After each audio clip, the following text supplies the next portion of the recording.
Hello, everyone. Welcome to Magic in Media, the podcast brought to you by the Vibe Collective and me, Carly D, a reader here at the Vibe Collective. This podcast blends magic with the current pop culture news and moments to show you that magic is all around us every day. We just have to look around and find it. So we find the metaphysical and magic in the world all around us and share it with you. Welcome to our Virgo Full Moon, Mercury Retrograde. We have another Friday the 13th coming up next week episode. This week's energy has been crazy. Definitely check out our videos that Carly L has been posting about really the astrological conditions, if you will. We are going to go through the main ones that I was feeling this week, that you are probably feeling this week, that are on the forefront, but know that we are still going to be riding out this Mercury retrograde until the 20th. So if you are feeling wonky, unsettled, rushed, like you're behind but not sure what to do, that Mercury retrograde feeling is going to last until the 20th. And then we have this kind of shadow period right after as well. But we are going to talk about Mercury retrograde and how that is feeling for us and how you can kind of set yourself up for success as we go through it the rest of this month. But our first topic is going to jump right into something we all experienced together this Tuesday, and that is the Virgo full moon. So on 3/3, March 3rd, which, 3/3 is a portal day, a very high energetic day as it is with numerology, we had this Virgo full moon. So Virgo rules the intestines, the stomach, and the digestive system. Every sign in the zodiac rules a different part of the body. So that was probably noticeable to you around this time. So think about your stomach this week. Was it bothering you? Were you feeling a little queasy, or maybe your digestion was a little off or funky? But I always check where the moon is when a certain part of my body is like giving me trouble or pain, because whatever sign the moon is in usually connects to that, which is why earlier this week you may have been feeling some stomach stuff with it being a Virgo full moon. So check in with that yourself. How were you feeling? Was your stomach affected? Did you maybe just feel a little off? It doesn't have to be anything crazy, but I have definitely noticed myself that, yes, when I have maybe like a sore or an ailment in a certain part of my body, usually the moon is in the sign that rules or connects to that part of the body. But I do think that's a really cool part of astrology, how each sign rules a different part of the body. You can see the connections in the different signs, and it's just another way we can kind of check in with ourselves, check in with our bodies and the astrology, and see where we're at. I think a lot of us will benefit from doing more check-ins with self as we move through this Mercury retrograde, but we definitely feel that energy or need to almost connect with self in these high-powered days like a portal day 3/3 or the Virgo full moon. And those were both falling on the same day this week when we had them on Tuesday. So like I said, think about that and like your stomach and what that felt like for you this week. Virgo is also lots of organization and order, so perfect for the retrograde if you're looking to clean up that junk drawer or better organize your life or space. Virgos are very like one-track mind almost when it comes to making something organized, making something how it should be. They crave order, clarity. I even think of focus a lot of the time with Virgo. Beyonce is a Virgo, so whenever I think of like just a Virgo that has to keep going and keep, keeping their vision, I always think of Beyonce's Homecoming. When she did that concert, like she even talked about how it had to be perfect. That is so Virgo energy. So if you were feeling a little bit of that this week as well, like a desire to maybe get things done or organize things, again, very Virgo full moon. And given as we are in this kind of heavy astrological time, it is good to clean up, and keep our spaces organized and embrace that Virgo energy. So I do hope that even if maybe you had some stomach troubles this week from the full moon, you were able to tap into that Virgo organization and maybe get a project done or clean up something that kind of has been sitting. Virgo is also an earth sign. So I think that is a lot of why you connect to cleaning your space, organizing your space when we are in a Virgo full moon kind of week, because our earth signs are all about feeling grounded and safe here on earth. So with Virgo craving order, a lot of us are looking for more of that in our earthly realm as well. So carry that energy into this weekend if you are already feeling that desire to maybe clean, organize, purge, anything like that. Now, another thing I want you to think about with the full moon is how it affects you. I'm kind of even doing this for my own research of seeing how full moon affects different people. There's all kinds of ways that you can feel the full moon. Maybe you feel really awake or alert. I feel actually very sleepy during a full moon. So this whole full moon, I did feel kind of off, sleepy, hazy, really tired, did have some stomach pain kind of out of nowhere for no reason on Wednesday right after the full moon. Again, you feel full moon energy really the 3 days before and 3 days after. So it's not limited to just Tuesday. That's why it kind of carries with us all week when we have that kind of full moon. So yeah. How did it affect you? How do you feel during different full moons? Or do all full moons make you feel the same way? I'm just curious to see how other people tap into it, because I know people who do feel very energized during the full moon, and that couldn't be further from the truth for me. So I do think it's interesting to see how it's different for other people. So that was our first thing this week that we need to pay attention to. Now, we are going to go into Mercury retrograde part of this week's podcast, and I am calling this our Mercury Mud kind of segment. I always say this, and it makes so much sense to me when I think of the retrograde. So I just started calling it my Mercury Mud. So let me explain what I mean by that. I always say the retrograde is like walking through mud. It takes longer, but you'll get there, just dirtier, more tired, and maybe you even had to go a different route to get through the mud and the dirt.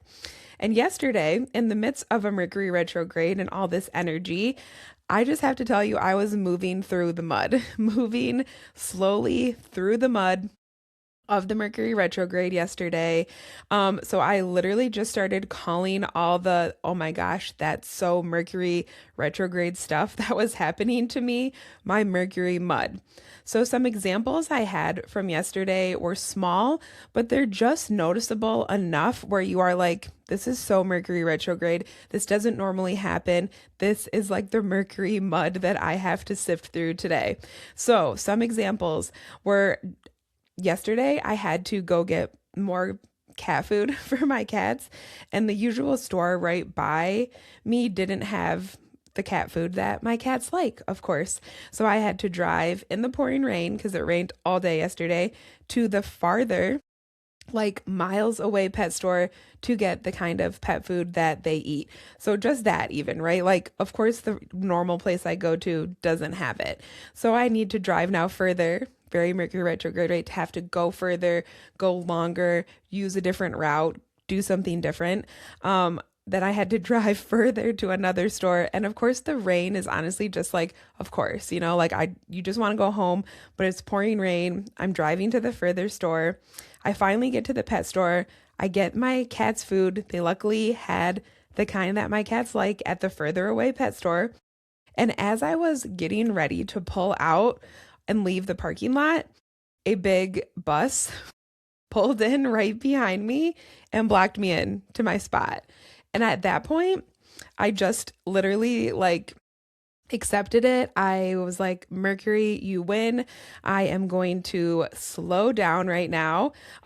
Take this as a little break in my car while I'm blocked in, and I will slow down and settle for a minute and just kind of take that moment, right? Of patience, of like, there's nothing I can do. I'm not going to move this bus.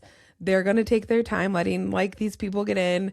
All that is fine. Everything is fine. We don't have to be in a rush all the time. If anything, Mercury retrograde moments like that Mercury mud is a reminder to me to like slow down. We as a society are so like go, go, go to the next place, to the next point, that we very rarely slow down. This is something I always notice. So I do think there are elements of the Mercury mud that are there to remind us like, hey, slow down. You're going to get there. And it is also that reminder of when we have obstacles, when we have roadblocks, that doesn't mean that we completely stop and give up, that we quit. It means that we can take a break, take that breather, and then keep going and keep moving forward. And if anything, I have learned in my years of life is that we have to keep moving forward and going forward, even when we are having hard times, even when we are working through and trudging through the Mercury mud. We know we will get there. We know it will get done. Honestly, as cheesy as it is, we just kind of have to keep a positive attitude and keep moving forward with it. But yesterday I was definitely feeling it. So that was my Mercury mud yesterday. And I would love to hear what other Mercury mud you guys are going through, or moments that you notice, oh my gosh, it's like Murphy's Law. Everything is going wrong. Everything is going wrong, but I do feel there's a reason sometimes we're pushed into other directions or we are forced to slow down. And I invite you to take those Mercury mud moments as a chance to slow down, take a break, kind of like reassess with self, and then keep moving forward, because we will get there. So some other examples of just like little Mercury things would be like, did you pack your lunch and then forget it at home or forget it in the fridge? Again, a little annoyance, but you're just like, ugh, of course, you know? Another big thing we see with Mercury retrograde is tech breaking or not working. If anything, we see a lot of this happen in like society, in like a whole for the general public. I know that Amazon had some issues this week with like sign-ins and stuff, and Amazon is a huge company, right? The fact that their technology wasn't working or was giving people trouble is very Mercury retrograde. So again, it's just little things, right? But I do like to hear about how they show up in your life, or if you can identify some Mercury mud in your life this week. So comment below if you're watching on YouTube or listening on Spotify, and let us know what Mercury mud have you been dealing with this Mercury retrograde. And it just started last week, I believe, the 25th, 26th. So we're just in the middle of it. But yeah, let us know what you have been dealing with for your Mercury mud so far. We have quite a bit to go. Like I said, this Mercury retrograde will last until March 20th. So embrace the slow down, the mud slowing you down as we continue to move forward through it the rest of this month. Now, another exciting thing we have coming up next Friday is another Friday the 13th. So we had a Friday the 13th in February. I did an episode kind of breaking down the common superstitions, where they come from, and what Friday the 13th actually means, which is actually has an origin of being very positive and representing divine feminine energy and love and beauty. And that is the Friday the 13th that I lean into, not the kind of spooky, superstitious, scared of black cats things that we see in movies and in pop culture.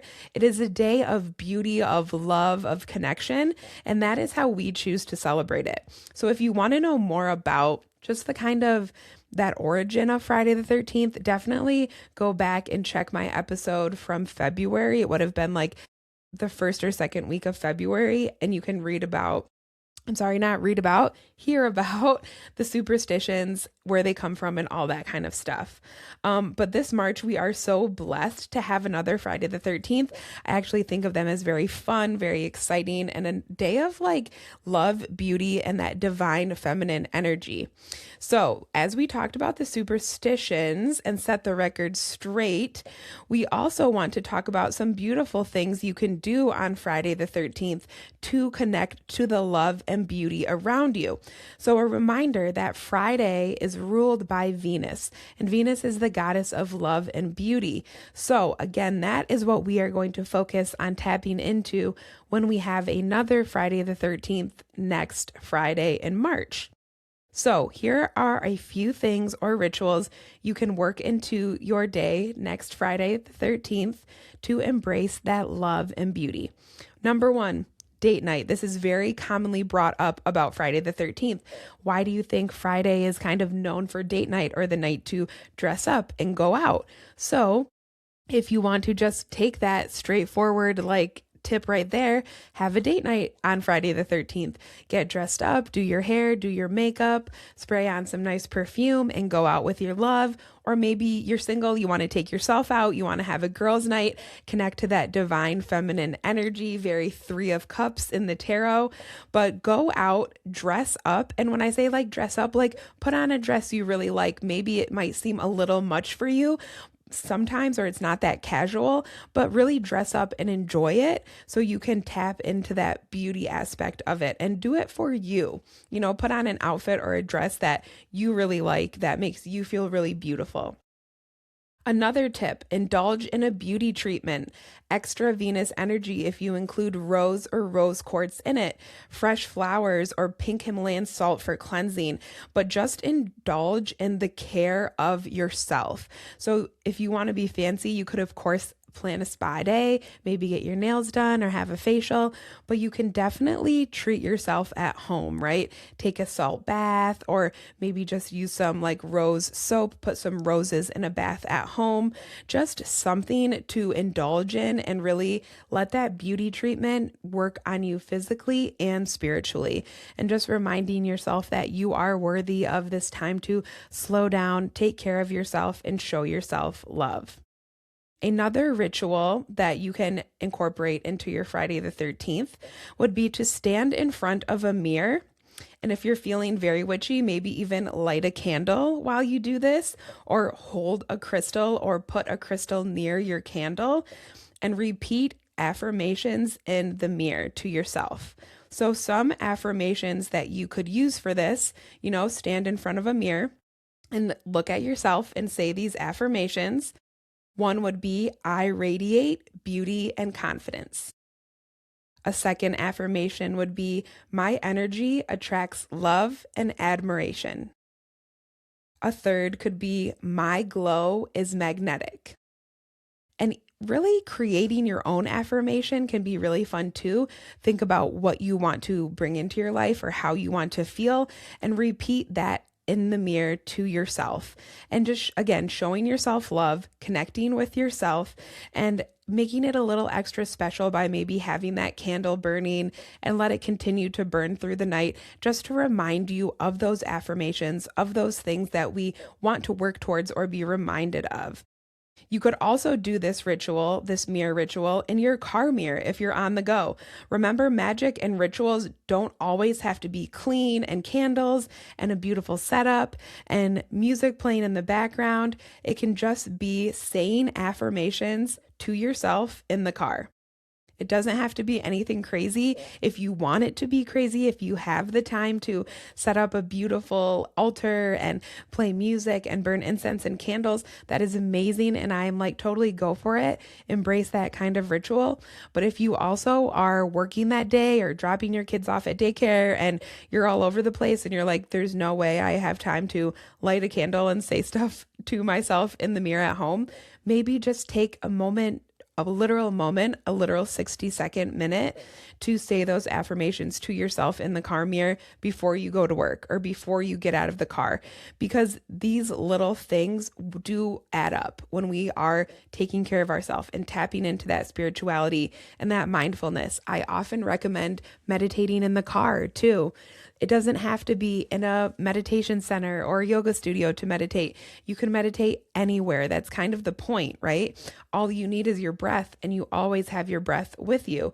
So I definitely encourage people to take rituals and make them work for you. You do not always have to have clean, perfect situations to do rituals and to embrace magic. I love just working it into my everyday life with that intention or connecting those things that matter. So I really feel them in my body and my spirit. And that's what I think these rituals for Friday the 13th really are about, is just taking that moment to, tap into yourself, connect with yourself, and it does all come from love, and all love starts with yourself. So that's why I think these rituals are more focused towards yourself and showing yourself love.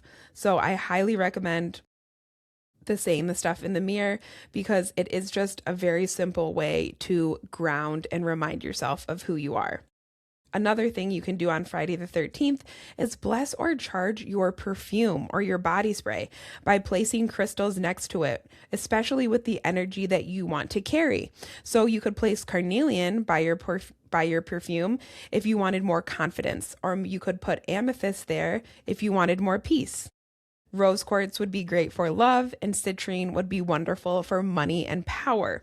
But just place these crystals, or any crystals that have the energy you're desiring, around your perfume or body spray. And remember, you are spraying that energy onto yourself when you spray your scent onto yourself. These are little things, little reminders, because when you pick up that perfume, you will see that crystal, you see that citrine there, and be reminded of your power to create and shine. So hell yeah, definitely put some crystals around your body spray, or maybe just even on your dresser or where you get ready, so you can imbibe that energy in the products or the jewelry, the perfume that you're wearing with you throughout the day. 2 more small rituals that you could work in, and these are the really easy ones, is do a hair mask or wash your hair with intention, because hair is the source of our beauty a lot of the time. It also carries lots of energy and has a strong connection to women and our power. So give it some extra love on this Friday the 13th to celebrate that divine feminine energy that comes from this day. Another very simple thing you can do for Friday the 13th is wear pink, red, or gold to be reminded of your beauty and the love energy that you always carry. Tap into this Venus goddess energy by wearing these colors, or maybe even throwing in some heart-shaped jewelry or rose quartz jewelry with your outfit too. But that is wear pink, red, or gold, just to know yourself, even when you're wearing it, that you're carrying this energy of love and divine feminine love with you through Friday the 13th. So those are our very simple rituals that you can tap into and use this Friday the 13th that we have coming in March. I think that these are, again, simple and easy to work into your day. So let us know, again, in the comments if any of these speak to you, or of course, if you have your own Friday the 13th ritual or kind of thing that you like to do, let us know what it is. But I'm definitely going to be doing a few of these, if not all of them, on Friday the 13th. It is a very, like I said, I think like fun, beautiful day if you lean into that love and divine energy. So very exciting things coming up for us the rest of this month. But as we move through this Mercury retrograde energy, be sure that you are giving yourself the time to slow down, breathe, and know that you will get through this. So that is what I have for you this week, Vibe Collective. Thank you for listening to Magic in Media. And as always, find the magic in your own life.